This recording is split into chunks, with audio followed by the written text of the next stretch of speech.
these funding priorities with this emergency funding request you sent up to Capitol Hill. I want you to hear what we thought was sort of a key explanation that the president tried to get across last night. I know these conflicts can seem far away. It's natural to ask, why does this matter to America? So let me share with you why making sure Israel and Ukraine succeed is vital for America's national security. You know, history has taught us that when terrorists don't pay a price for their terror, when dictators don't pay a price for their aggression, they cause more chaos and death and more destruction. They keep going, and the cost and the threats to America and the world keep rising. And so the president's budget director told reporters this morning, Chris, that the White House has now done its job. It's identified a critical funding need to the Congress, and the expectation now is that Congress will act and act quickly. Well, that's the expectation. What's the reality, Allie? I mean, the expectation is that without a speaker, you can't get anything to come to the floor. So the reality and the expectation are actually in line on this one. The Senate is going to move forward on receiving this package, on doing their work on this, and eventually push will come to shove. I mean, I was just in with the top Democrat. I want to stop right there in response towards what's going on here on a big level and then compare it to a little level. Anybody that knows anything about my particular story here, whenever I come back to Northwest Tennessee, I had no idea that these people had already sat around and degraded me the way that they did and basically burning their bridges about me. And I should have known that something was terribly, terribly wrong the first year that I come here. David and I worked on a garden over here, and I think it was one of the most beautifulest gardens that's ever come off of this particular piece of property in comparison to Dad having big gardens out here. And whenever you go around trying to give stuff away like a Premier, sweet corn, and other vegetables, and people in the neighborhood won't even accept it, I should have figured out right then something is really up with this particular community. I had no idea that they had fumigated a movement that strongly in this area to the point that come hell or high water, they was not only going to support me, but they didn't want nothing from me or didn't want to have nothing to do with me. And of course, whenever I come back here and teetotal all hell busted loose in my life, it wasn't something that was fresh. It was something that had been brewing that Tommy Moore and the courts and the sheriff's department up here in Weakley County was already fully aware of. They was already fully aware that there was a problem with the Ridgeway and the Sheffield family between my one younger brother, one older brother, and my dad. What occurred? I don't know, and I don't really want to know. I just know this: whenever I first come back, Donald Ridgeway was acting at first like he was my friend. We was on speaking terms. A matter of fact, he wanted me to go down towards Reeves, where Billy Turner lives now, and try to see what they wanted for that old house down there that basically they had abandoned it. And then all of a sudden, I mean, keep in mind, whenever I first come back here to this property, there was an 18-wheeler trailer on this property that did not belong to me. It belonged to either the Ridgeway or the Sheffield family in storing furniture because a group of people had been evicted from their house just within 3 football fields away in regards towards not being able to pay their mortgage over there. So there was already compromises being made here pertaining to being a good neighbor. But whenever we got bombarded by a bunch of dogs, and it was the same year that I had the garden, because they was out there wallering around, tearing stuff up. I don't know if you know much about dogs, but animals can literally destroy a garden. They can get in it, roll around in it, dig in it, paw in it, chew in it, whatever in it, and the next thing you know, your garden is basically gone. Well, you know, I'd put up with that for a little while, but then whenever my cooker got turned over and broke, about $100 and something cooker, I decided that I was going to get serious, and as soon as I did, oh man, all hell busted loose. But what the point that I'm trying to make is this: there was something that was already brewing here to the effect that Donald Ridgway, actually, between Donald Ridgway, Gail Ridgway, and Kelly Ridgway, took my brother down on his own property that joins this property, that's all part of the same package, and tried to kill him with his own gun. David, because he had already hit rock bottom with the job situation and everything else going on around here, he didn't have no other choice, because there wasn't really nobody else to call upon other than his enemies to give him a hand. He never did get his gun back.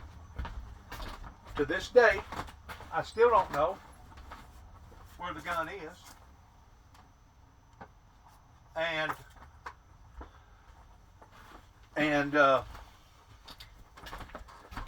I asked David before it really got really bad, after I found out the details about the war that had been going on out here way before I ever come back here in 2014.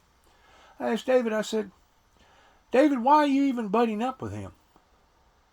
He said, because, Shibby, I don't have no other choice. And plus, I'm trying to get in goods with him.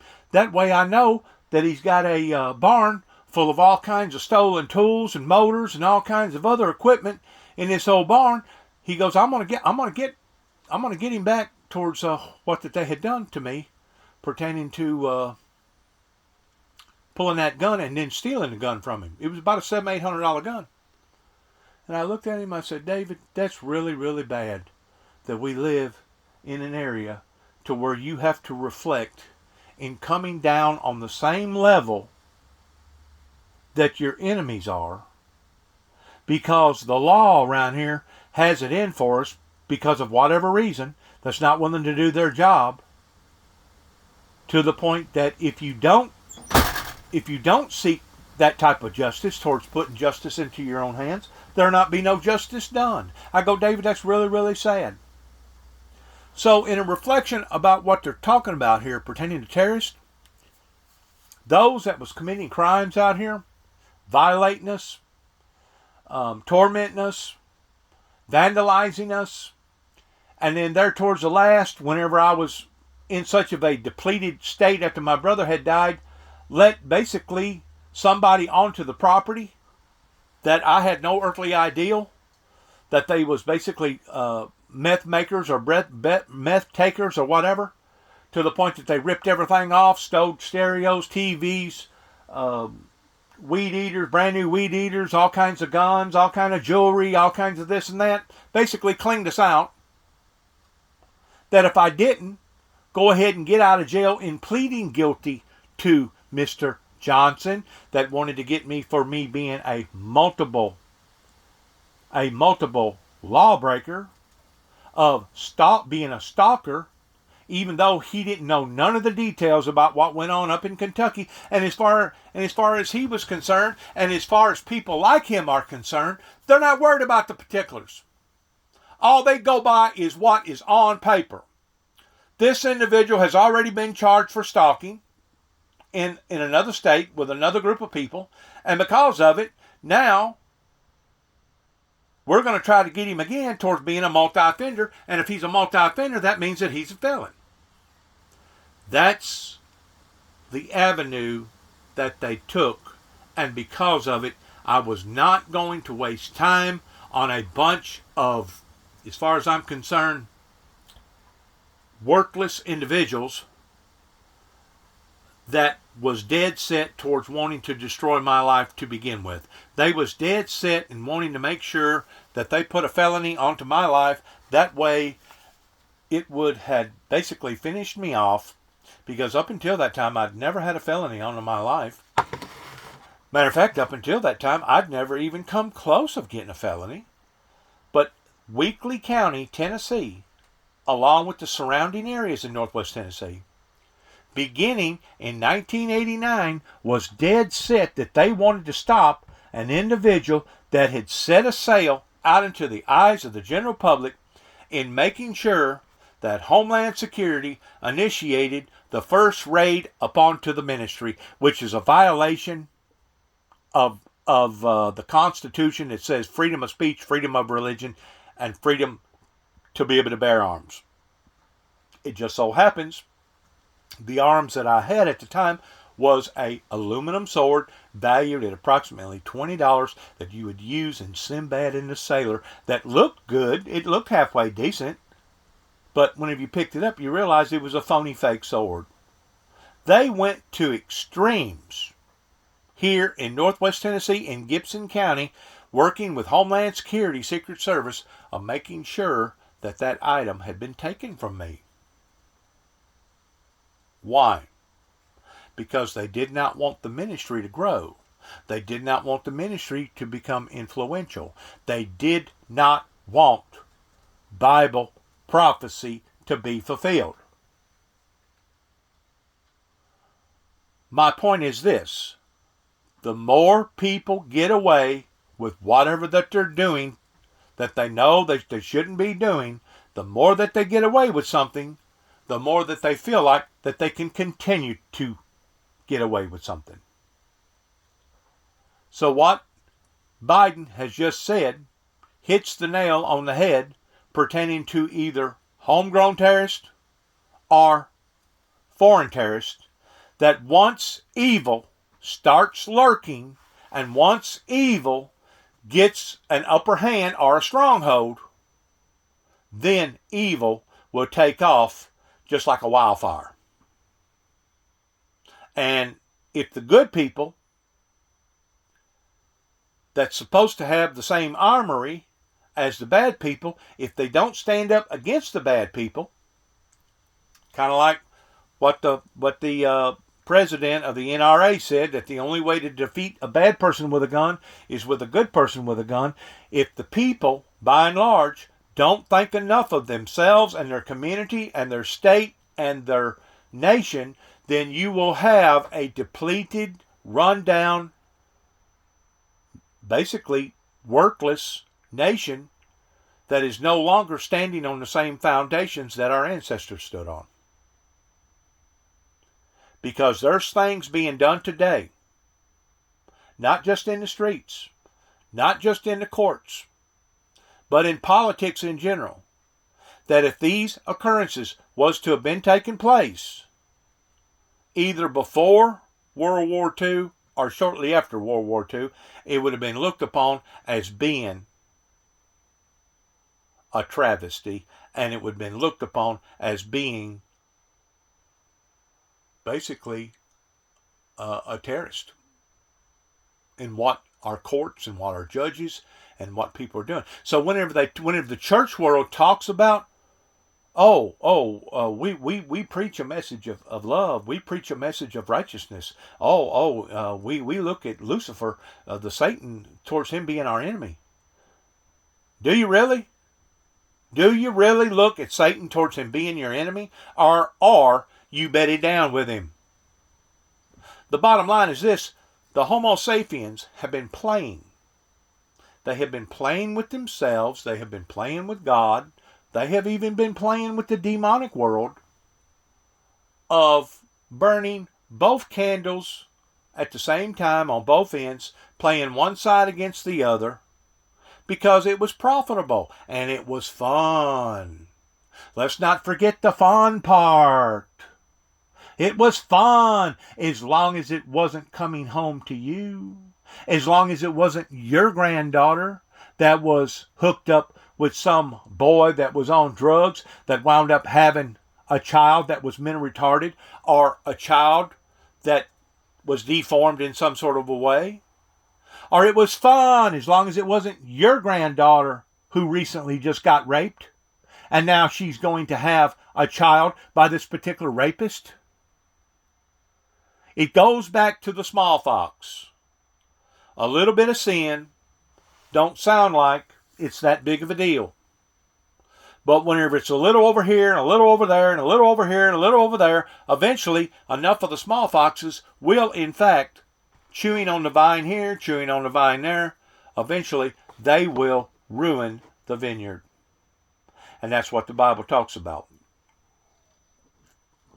It's not the big things, it's the little things.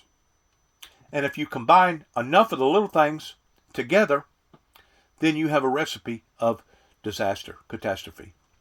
And that's what we have right here in America, pertaining to what Joe Biden is talking about, pertaining to these terrorist groups that does what they do, and they basically don't get no punishment for doing them.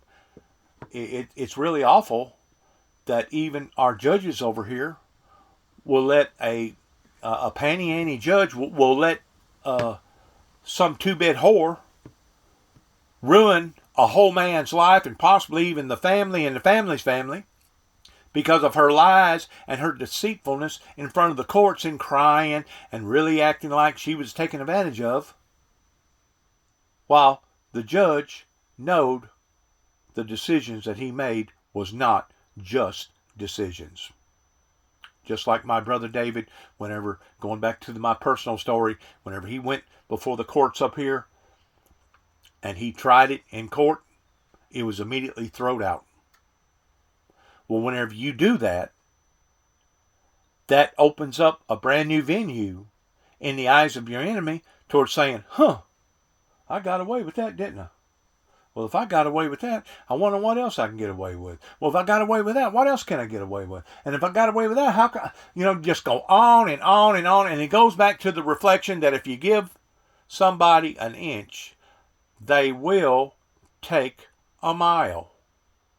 That's what Mr. Biden is talking about. And of course, whenever you have a broken system to the point that they can't even agree on what speaker that they want to put in power, then you basically have a government that is no longer sufficient in sufficing the needs of we the people.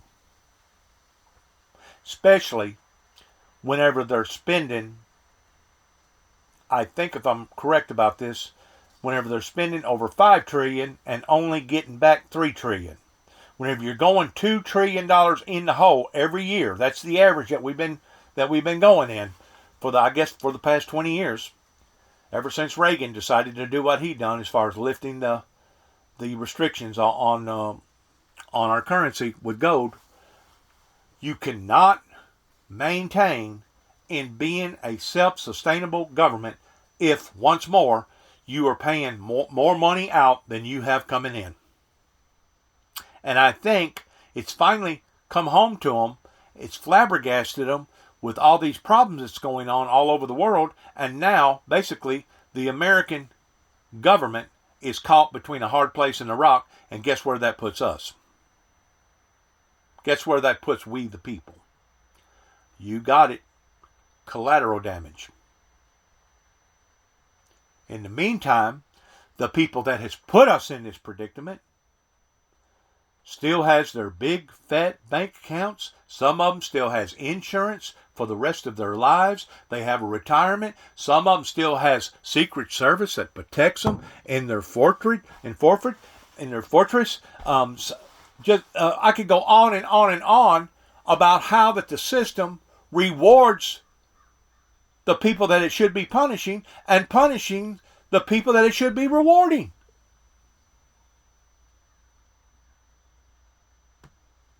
It's absolutely appalling in what we are seeing happening to our own government from within.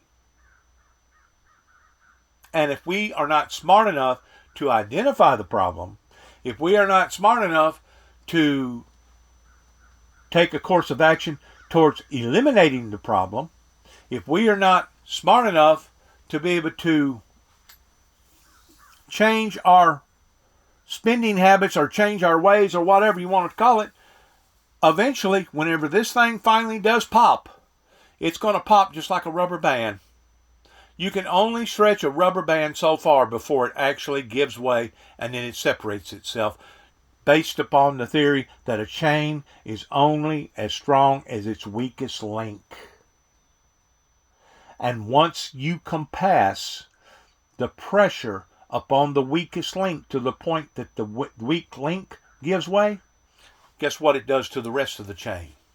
It makes the rest of the chain useless. And that my friends, is the trajectory that we're heading towards. And that, my friends, is what our enemies at bay, regardless whether it be China, Russia, whoever, is setting back, waiting to take place. Because once this happens, then is whenever they will get the green light. And it doesn't matter if they're across the pond, doesn't matter if they're right here up underneath our footsteps. That's whenever they will make a move towards trying to eradicate the American people.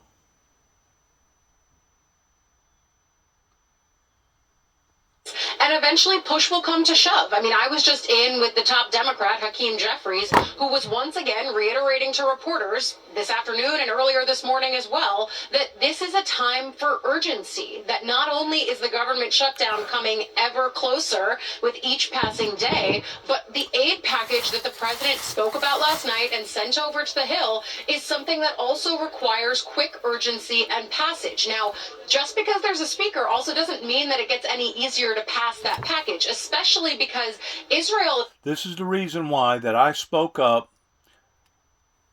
in using our defenses in a metaphor that we cannot even afford to take care of ourselves, much less take care of somebody else. And once it reaches that level that we know we're sacrificing other needs that our own people need to have just to be able to maintain a structured government, once we realize that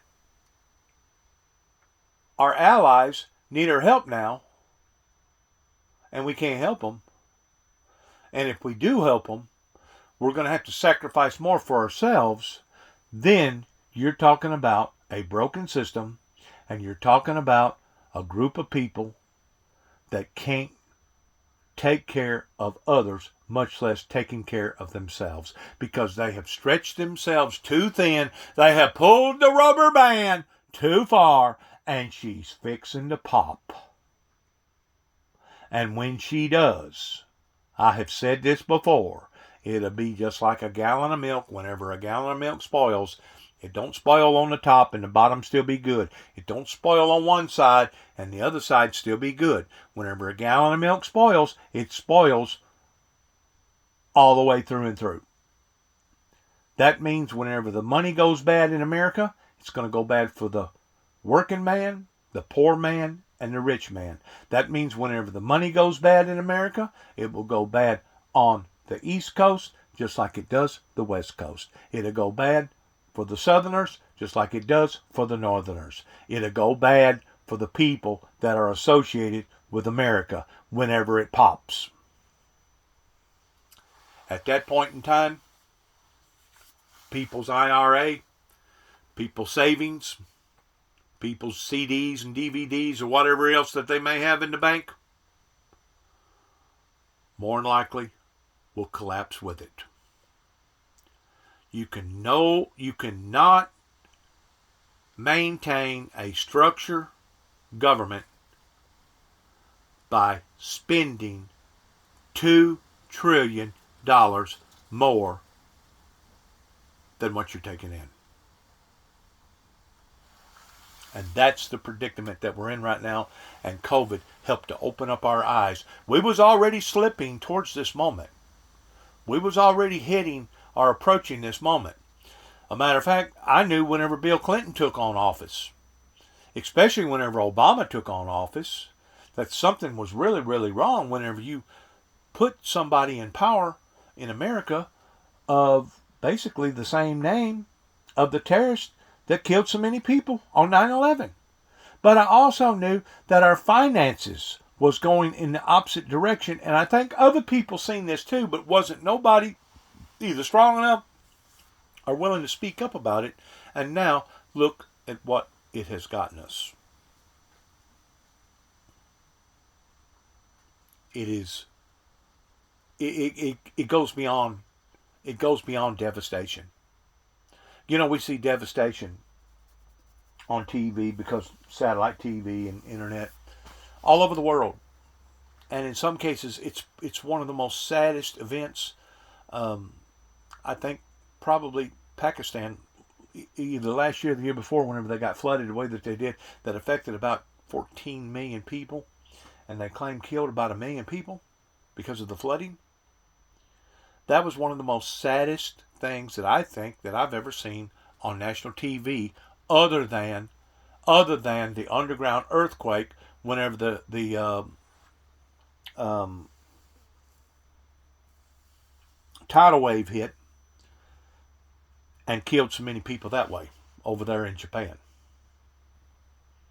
I think that would probably be the worst natural catastrophe that I've ever seen on TV. And there's been lots of natural catastrophes, but to beat that one is kind of hard to do. But what we're looking at pertaining to a financial catastrophe will probably exceed in ways even of the worst catastrophe that's ever been known to mankind. Especially in the 21st century, especially with so much writing on the consequences of all this. Israel is one thing if you talk to House Republicans, but the Ukraine funding piece of this is another, and it does spark tension once again within this conference of what it is to give foreign aid from the United States and who gets it at this point. So this package, even with a speaker, is already meant for bumpy roads here in the House, but they can't even begin to get on the road until they have an actual speaker, which is why I think it's just once again so important to reference the fact, and as we see Congressman Desposito here, I just want to ask him, we'll see if the congressman can stop. Congressman, do you think that you'll be willing to change your vote at any point?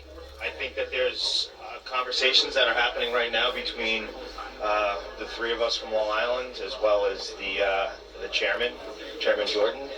He's had an open door policy. We're just trying to... Now let me ask you a question. If you was a leader in a communist controlled country, and you were seeing all this happening, all this chaos, to the point that basically it's been self-destructive, would you not think it's just a matter of time before the rubber band's going to pop?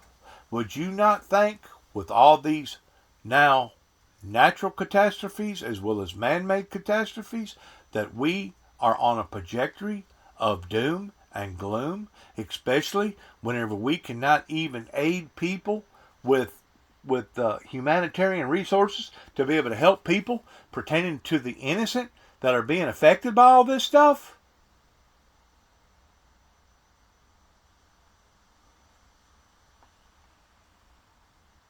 News, Kelly Cobiella. Kelly, what more do we know?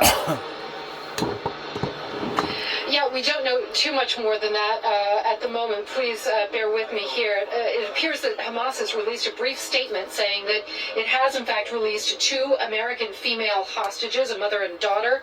3 independent sources confirming to NBC News that 2 American hostages have, in fact, been released. A lot of questions out right now because we know that these hostages, the hostages involved, some 203, according to the IDF, are all inside Gaza. So the question is, released to whom? Where are they? How are they making their way out? If they are making their way out, and the identification, obviously, of these 2 hostages. All we know at this point is that 2 American hostages, a mother and daughter, according to 3 sources who've told NBC News, have in fact been released by Hamas. I mean, if this is true, it's an incredible turn of events. As you know, we've been hanging on every word of the IDF and others in terms of what's happening with those hostages inside Gaza. There were reports by my good colleague Richard Engel earlier in the week that Hamas had indicated that they would be willing to turn over some hostages if the bombing in Gaza stopped. That hasn't happened. The Israelis have said that they're not going to negotiate with Hamas. So unclear right now how this came about, or again, where these hostages are. But it's just incredible news that 2 have been released. Kelly Cobia, I know as we learn more, you'll come back to us, so thank you for that. Meantime, critical aid remains heartbreakingly close at the Rafah border crossing, but those lines of trucks are still waiting to get inside and deliver life-saving aid to the people of Gaza right now. The UN Secretary General, who was there this morning, not mincing words. Look at the trucks. Look at the aid. Look at the resources that's just sitting there. While people are dying, suffering. They don't have water. They don't have gasoline to keep generators going. You already had sick people there to begin with. What do you think's happening to those people that's already on aid? They're probably suffering even more.